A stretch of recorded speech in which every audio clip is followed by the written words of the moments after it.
If you like the video, don't forget to subscribe. Thanks in advance.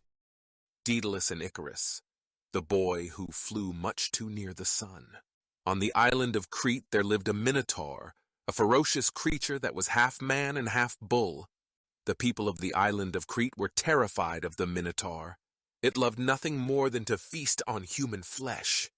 They begged their ruler, King Minos, to order that the creature be killed, but the king decided against this. Instead, he constructed a plan to imprison the Minotaur. To die at the hands of the Minotaur would be one of the most terrible deaths imaginable, and King Minos believed that his enemies deserved to meet such a fate.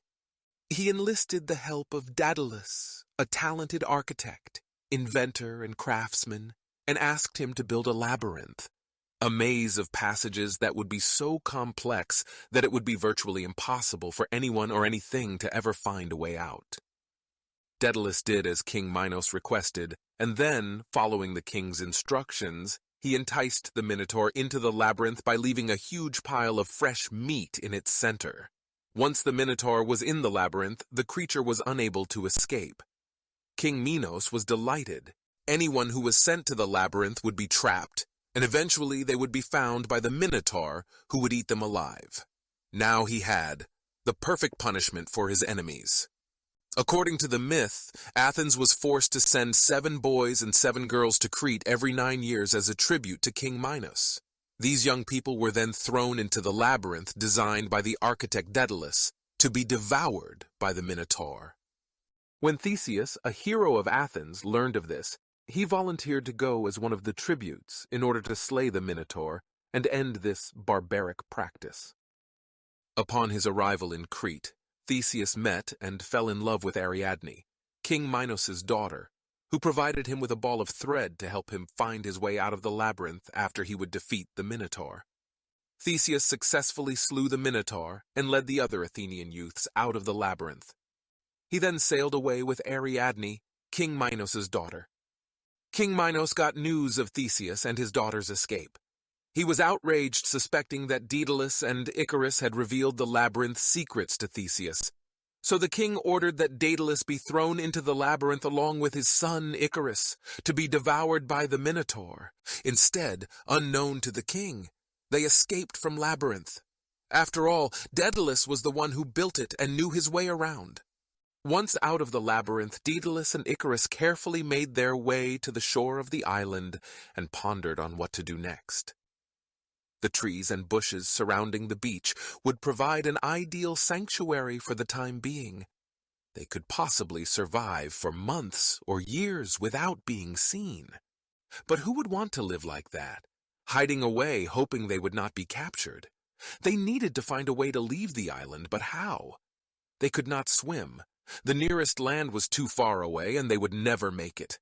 They could not leave by ship. All vessels were controlled by King Minos. Daedalus stared up at the sky and the seagulls that circled overhead. If only he was as free as a bird. If only he and his son could just fly away. And then he had an idea which was both brilliant and ambitious. He would build a pair of wings. It would take some time, days, weeks even, but he would build a pair of wings for his son and himself, exactly the same as the wings of a seagull, but on a much larger scale. Scattered around the beach were seagull feathers. Daedalus instructed his son to collect as many as he could find. He worked carefully to build the wings, studying the exact angle and shape of the seagulls and examining how the birds flew. At last, 6 weeks after they had escaped from the labyrinth, the wings were ready. "With these wings you will fly like a bird," Daedalus told his son. "But be careful. While I'm sure that these wings will work, there are 2 rules which you must follow. First, you must not fly too close to the sea, for the feathers will absorb the water and become too heavy to fly. Second, you must not fly too close to the sun, for if you do, the wax which holds the feathers together will melt. Do you understand?" Icarus nodded quickly. In truth, he was barely listening. Hiding on the shore of the island of Crete had been boring. He had spent weeks doing nothing more exciting with his days than collecting feathers and catching fish for his father and himself to eat, and now, at last, they had the chance to escape. He shuffled impatiently as his father attached the wines to his arms, then helped his father to position his own wings. "We are ready," his father told him. "Follow me!" Daedalus ran forwards towards the ocean, sweeping his arms up and down as he did so. With a whoosh, he zoomed forward, rising into the air. Icarus copied his father. Suddenly he found his feet were no longer on the ground. He was in the air. He was flying. He couldn't believe it. As he looked down at the sea below, his heart fluttered with excitement. It was as though his body was weightless. The wind whistled against his ears. He felt like a bird. Higher and higher, faster and faster he flew. Suddenly Icarus realized he could hardly see his father. He had flown so high his father resembled a small dot below him. At the same time he noticed a feather drift past and float downwards towards the sea. And then another, and then another. Too late, Icarus realized his wings were melting. He had flown too close to the sun. With every desperate swoop of his arms, more feathers fell, and soon his arms were almost bare. Down and down and down went Icarus. "Father!" he shouted, before falling with a heavy splash into the sea. His few remaining feathers floated on the surface of the water as he sank.